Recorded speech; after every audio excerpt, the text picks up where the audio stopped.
Buenos días, queridos colegas y estudiantes. Yo soy el higienista y hoy les voy a hablar de la seguridad eléctrica y el riesgo eléctrico. Bien, en primer lugar nosotros tenemos que definir la electricidad.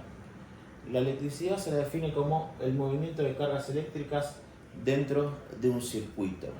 Para que se dé el riesgo eléctrico o el accidente eléctrico se tienen que dar dos aspectos.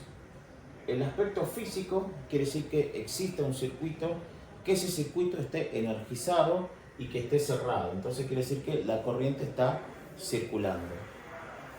El aspecto fisiológico tiene que ver con que el cuerpo humano entre en contacto con ese circuito y la corriente circule a través de nuestro cuerpo. El contacto se puede dar de dos maneras. Lo que llamamos contacto directo, quiere decir que la persona o el trabajador tocó una parte que está diseñada para que circule la corriente. El contacto indirecto, digamos, es una parte accidental que quedó energizada, o sea, una masa que es conductora. Cuando la persona entra en contacto con el circuito, digamos, la fórmula o las variables que me la relacionan es la ley de Ohm, donde yo tengo la intensidad que circula por medio del circuito, la tensión nominal y la persona que pasa a ser como una resistencia. En verdad, la persona no es una resistencia fija, sino que es, digamos, una impedancia, es un conjunto de resistencias o variables. ¿Y eso por qué se da? Porque, digamos, va a depender de varios aspectos o varios factores, como puede ser la humedad de la piel, puede ser también el ingreso, por donde circula la corriente, por dónde entra, por dónde sale, bueno, etc. Lo más importante es cuando una persona entra en contacto y la corriente circula a través del cuerpo, genera ciertos efectos, como puede ser la tetanización. La tetanización es el movimiento incontrolado de los músculos por el paso de la corriente eléctrica. La fibrilación ventricular quiere decir que es el movimiento anárquico del corazón. Quemaduras, obviamente, por el efecto Joule. ¿Por qué? Porque cuando circula la corriente se genera el efecto Joule, que es el de calor. Y obviamente la propia muerte. ¿Cuáles son las variables más importantes en el contacto eléctrico? Por un lado es la corriente de fuga, que se mide en miliamperes, y obviamente el tiempo de exposición en milisegundos. Cuanto más tiempo de exposición tengo, obviamente más daños va a sufrir el organismo o el cuerpo humano. Digamos, para minimizar el riesgo o evitarlo, digamos, existen unos criterios que se llaman la seguridad preventiva, la seguridad intrínseca y la seguridad correctiva.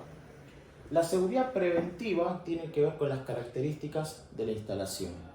Es decir, se tiene que cumplir el alejamiento de las partes activas, o sea, quiere decir que los cables energizados pasen, digamos, lejos del acceso a las personas, adentro de las paredes, o si no, por medio de bandejas. La interposición de obstáculos, quiere decir que tiene que haber tableros, tiene que tener tapas. Recubrimiento, quiere decir que los cables tengan, digamos, las vainas y no estén, digamos, los filamentos al aire libre o puede haber un contacto. La seguridad intrínseca, que tiene que ver con la tensión de seguridad para trabajar en 12 en 24 volts, entonces quiere decir que, digamos, la corriente que puede circular a través del cuerpo humano no generaría algún daño. Y después la seguridad correctiva, que quiere decir que cuando, bueno, ya se dio el contacto eléctrico, de manera directa o indirecta, actúan los dispositivos. La llave termomagnética lo que hace es proteger a la instalación. Protege la instalación respecto a lo que es un cortocircuito y protege la instalación respecto a lo que es el calentamiento por el efecto Joule. El interruptor diferencial protege a la persona. ¿Por qué? Porque cuando circula la corriente eléctrica hay dos fenómenos asociados. El magnetismo, o sea que circula un campo magnético, y el efecto Joule, que se genera calor. El interruptor diferencial, digamos, funciona por lo que es el efecto magnético. ¿Qué quiere decir? Que cuando circula la corriente a través del circuito, digamos, la corriente que entra y la corriente que sale es la misma. El campo magnético es el mismo. Cuando hay una corriente de fuga, quiere decir que la corriente que entra es distinta a la corriente que sale. Entonces los campos magnéticos son distintos y ahí es cuando abre el interruptor diferencial protegiendo a la persona.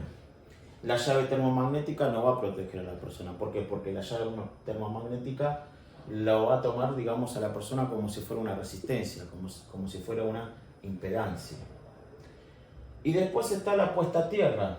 que la puesta a tierra obviamente no funciona si no tenemos, digamos, todas las conexiones a las masas.